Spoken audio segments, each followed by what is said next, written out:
Setelah pulang dari rumah sakit di kota, Yusuf kembali ke desa tempat tinggal Alma dan orang tuanya. Yusuf kembali dari rumah sakit bersama dengan Pak RT yang juga ikut mengantar warganya. "Boleh masukin lagi ke dalam, Mas?" pinta Pak RT ketika Yusuf memarkirkan mobilnya tepat di halaman rumah Pak RT. "Ke dalam situ, Pak," tanya Yusuf menunjuk sebuah tenda beratapkan terpal yang sebelumnya mobil yang mereka gunakan memang berada di dalamnya. "Iya, Mas, gak ngerepotin kan?" tanya Pak RT. "Iya, gak apa-apa, Pak," jawab Yusuf kemudian menyalakan kembali mesin mobilnya. "Maaf ya, Mas, soalnya saya belum terlalu pandai bawa mobil, jadi ngerepotin Mas yang pendatang," ucap Pak RT. "Iya, gak apa-apa, Pak, saya seneng bisa bantu," ucap Yusuf. "Ngomong-ngomong, ini mobil siapa, Pak?" tanya Yusuf. "Mobil warga sini, Mas. Dulu patungan beli mobil bekas. Alhamdulillah dari kas setiap bulan bisa diperbaiki. Dan Mas Amin yang bertugas pun bisa merawat mobil ini dengan baik," jawab Pak RT dengan bangga. "Iya, Pak, mobil tua tapi masih bagus," ucap Yusuf memuji. Pak RT hanya mengangguk. Mas mau masuk dulu? Kita ngopi dulu di dalam," ucap Pak RT mengajak Yusuf berkunjung ke rumahnya. "Nggak usah, Pak, saya mau langsung kembali ke penginapan aja, masih ada kerjaan," jawab Yusuf asal. Seperti itu," ucap Pak RT. "Kalau begitu saya pamit dulu, Pak. Assalamualaikum," ucap Yusuf kemudian berlalu. "Iya, Mas, terima kasih ya." "Waalaikumsalam," jawab Pak RT. Yusuf kembali merebahkan tubuhnya di atas ranjang kayu yang terbuat dari bahan kayu jati. Ia menatap langit-langit ruangan yang ia gunakan untuk tidur. Menatap sekeliling rumah yang terbuat dari anyaman bambu. Di sini nggak ada AC, nggak ada kipas angin, bahkan banyak lubang di dindingnya. Tapi aneh, nggak ada nyamuk dan nggak berasa panas sama sekali, ucap Yusuf dalam hati. Terdengar suara pintu penginapan Yusuf yang diketuk oleh seseorang ketika Yusuf mulai memejamkan matanya. Yusuf terbangun memastikan apakah benar suara itu berasal dari pintu penginapannya atau bukan. Suara ketukan pintu terdengar lagi. Iya, sebentar," ucap Yusuf dari dalam rumah. Pak," ucap Yusuf gelagapan ketika mengetahui yang datang adalah Pak Surya. "Saya mau bicara," ucap Pak Surya. "Iya, Pak," jawab Yusuf gugup. Mereka pun berbicara di teras penginapan Yusuf. "Saya mau mengucapkan terima kasih karena kamu sudah menolong salah satu warga di sini. Warga di sini, terutama keluarga yang mau melahirkan tadi, meminta saya untuk menyampaikan pesan padamu bahwa mereka mengucapkan banyak terima kasih. Karena berkat pertolonganmu, bayi mereka berhasil diselamatkan dan sekarang sudah lahir," ucap Pak Surya. "Oh iya? Alhamdulillah kalau begitu, Pak," ucap Yusuf bingung. "Ya sudah, saya mau menyampaikan itu saja," ucap Pak Surya berdiri dari tempat duduknya. "Oh, iya, Pak," jawab Yusuf kaku. Ketika hendak meninggalkan penginapan Yusuf, Pak Surya terdiam sejenak, kemudian kembali berbalik ke arah Yusuf. "Nanti sore kemungkinan bayi yang kamu tolong tadi sudah pulang dan akan diantar oleh mobil rumah sakit. Keluarganya akan mengadakan makan-makan bersama dengan seluruh warga di sini. Mereka berharap kamu juga datang," ucap Pak Surya. "Oh, kalau itu kayaknya saya nggak bisa, Pak. Siang nanti saya harus pulang ke Surabaya," jawab Yusuf mencoba peruntungannya. "Kenapa?" tanya Pak Surya penasaran. "Ada pekerjaan, Pak," jawab Yusuf singkat. "Oh iya," ucap Pak Surya mengangguk tanda mengerti. "Ya sudah ya, saya pamit. Assalamualaikum," ucap Pak Surya meninggalkan penginapan Yusuf. "Waalaikumsalam," jawab Yusuf kemudian kembali ke dalam penginapannya. "Kirain Pak Surya akan mencoba mencegahku untuk pulang," Yusuf bergumam. Ya, baru beberapa saat lalu Yusuf menerima telepon dari Rian bahwa Yusuf harus segera kembali ke kantor untuk menyelesaikan beberapa hal. Menurut Rian, hal itu tidak akan memakan waktu lama, dan jika pekerjaannya sudah selesai, Yusuf bisa kembali ke sini lagi.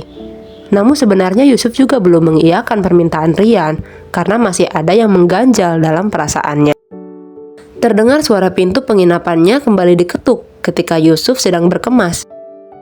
Kenapa hari ini banyak banget yang ketuk pintu sih? Gerutu Yusuf dalam hati. Assalamualaikum, ucap seseorang dari balik pintu. Waalaikumsalam, jawab Yusuf sambil membuka pintu. Ada yang bisa saya bantu, Pak? Tanya Yusuf melihat seorang lelaki paruh baya yang ada di balik pintu. Perkenalkan, nama saya Ahmad. Saya dengar dari Pak Surya kalau Mas ini tadi yang antar anak dan menantu saya ke bidan ya? Tanya Pak Ahmad. Yang mau melahirkan tadi? Tanya Yusuf memastikan. Iya Mas, jawab Pak Ahmad. Mari duduk dulu Pak, ucap Yusuf. Iya, saya yang mengantarnya Pak. Ada apa ya? Tanya Yusuf. Mohon maaf ya Mas sebelumnya karena sudah merepotkan Masnya. Tapi saya juga ingin berterima kasih karena berkat Mas, cucu saya sudah lahir dan ditangani dengan cepat, ucap Pak Ahmad. Iya Pak, sama-sama, jawab Yusuf. Ini ada sedikit bingkisan dari kami Mas, ucap Pak Ahmad sambil memberikan sebuah plastik berwarna merah berisi pisang yang ukurannya sangat besar. Yusuf terbelalak sejenak melihat ukuran pisang yang belum pernah ia lihat sebelumnya. Tapi ini terlalu berlebihan Pak, ucap Yusuf menolak. Enggak kok Mas, bahkan ini nggak seberapa jika dibandingkan dengan pertolongan Masnya, ucap Pak Ahmad. Ya udah, kalau gitu saya terima ya Pak. Terima kasih banyak, ucap Yusuf. Iya Mas, sama-sama, jawab Pak Ahmad. Oh iya, itu yang di sini juga nanti bawa ke dalam aja ya Mas, takut diberantakin kucing, lanjut Pak Ahmad sambil menunjuk ke arah bawah kursi yang sedang mereka duduki. Apa? Ucap Yusuf bingung, kemudian melihat ke arah bawah tempat duduknya. Ya sudah, kalau gitu saya pamit dulu Mas. Assalamualaikum, ucap Pak Ahmad meninggalkan penginapan Yusuf. Iya Pak, Waalaikumsalam, jawab Yusuf gagap. Yusuf tercengang sejenak melihat hadiah yang diberikan oleh Pak Ahmad. Saat ini terdapat sekitar 5 kg pisang yang berukuran besar, beras 1 karung berukuran 5 kg, serta sayur mayur yang entah berapa banyak. Yusuf mengusap wajahnya kasar karena bingung harus ia apakan semua buah dan sayuran ini. Kalaupun dibawa pulang bagaimana caranya? Sedangkan ia hanya menaiki sebuah motor. Assalamualaikum, ucap Yusuf di teras rumah Pak Surya. Waalaikumsalam, jawab Bu Rati yang keluar dari dalam rumah. Ada apa Mas? Tanya Bu Rati lebih ramah dari hari kemarin. Begini Bu, saya diberi hadiah oleh Pak Ahmad karena sudah mengantarkan anaknya ke rumah sakit. Boleh saya titip di sini aja? Soalnya saya harus pulang ke Surabaya, ucap Yusuf. Kamu mau pulang? Tanya Bu Rati memastikan. Iya Bu, jawab Yusuf singkat. Kenapa?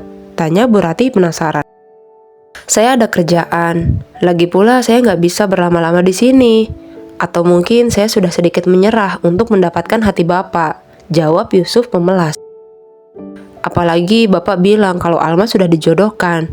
Jadi nggak ada kepentingan lagi saya di sini Bu, lanjut Yusuf. Jadi kamu nggak akan kembali lagi ke sini? Tanya Bu Rati. Kayaknya enggak Bu. Kalau memang Alma sudah dijodohkan, saya bisa apa? Ucap Yusuf.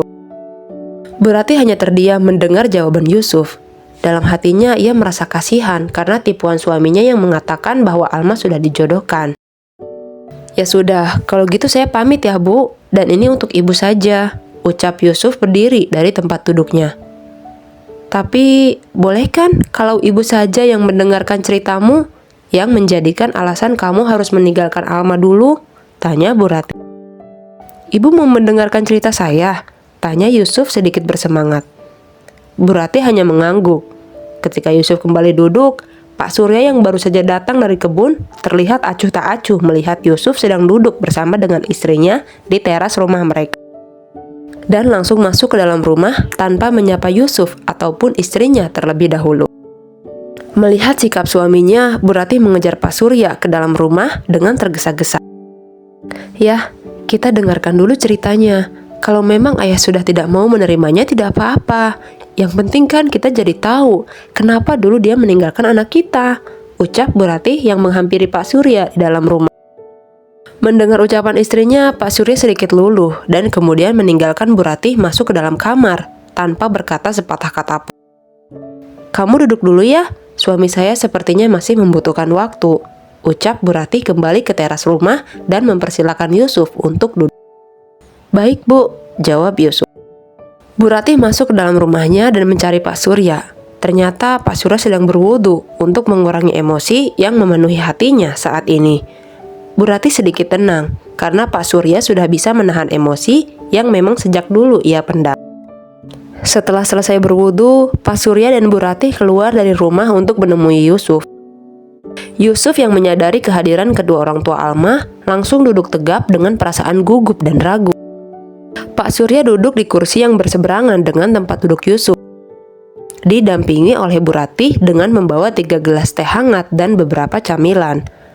Yusuf pun menceritakan semua yang terjadi padanya ketika ia harus meninggalkan Alma. Yusuf juga menceritakan rumah tangganya yang harus kandas karena suatu hal. Yusuf tidak pernah menceritakan hal pribadi seperti ini kepada orang lain. Namun melihat Pak Surya yang sudah mau mendengarkan ceritanya, Yusuf merasa sudah mendapatkan peluang agar mendapatkan izin dari Pak Surya untuk menikahi Alma.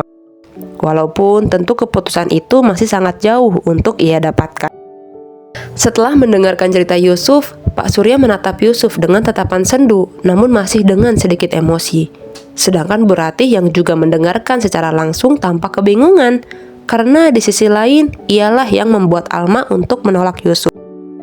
Saya sudah mendengar semua ceritamu, dan saya juga sudah sedikit mengerti dengan perjalanan cintamu. Namun saya masih ragu, apakah ceritamu itu benar atau bohong? Karena Yusuf yang saya kenal adalah Yusuf yang pernah menyakiti hati anak saya, ucap Pak Surya berusaha setenang mungkin. Iya Pak, saya mengerti, ucap Yusuf menundukkan kepala. Oh iya, tadi apa pekerjaanmu? Tanya Pak Surya. Saya tim desain Pak, ucap Yusuf mengangkat kepalanya. Lalu bagaimana dengan pekerjaanmu kalau kamu di sini? Tanya Pak Surya penasaran. Saya sudah menyelesaikan pekerjaan saya Pak. Jika saya masih harus di sini, saya tidak akan mengambil pekerjaan dulu, ucap Yusuf yakin. Lalu kamu punya uang untuk hidup selama di sini? Tanya Pak Surya. Insya Allah tabungan saya masih cukup Pak, jawab Yusuf. Pak Surya menghela nafas. Ya sudah, sekarang kamu ikut saya ke kebun, ucap Pak Surya sambil berdiri. Yusuf membulatkan matanya sedikit terkejut. Iya, ayo ikut ke kebun. Saya memang berniat akan kembali ke kebun setelah mengambil kapak dan linggis yang tertinggal. Berkatmu juga saya sedikit terlambat untuk kembali ke kebun. Jadi kamu harus membantu saya untuk menyelesaikan pekerjaan di kebun, ucap Pak Surya yang sudah bersiap dengan peralatannya. Ah, iya, baik Pak. Tapi tas saya gimana Pak? Tanya Yusuf. Simpan saja di sini, gak bakalan ada yang ambil kok. Di sini aman, ucap Pak Surya yang mulai meninggalkan rumahnya. Yusuf pun mencari tempat teraman di teras rumah orang tua Alma untuk menyimpan tasnya. Karena Yusuf baru pertama kali di desa ini, jadi ia masih ragu bahwa tempat ini aman.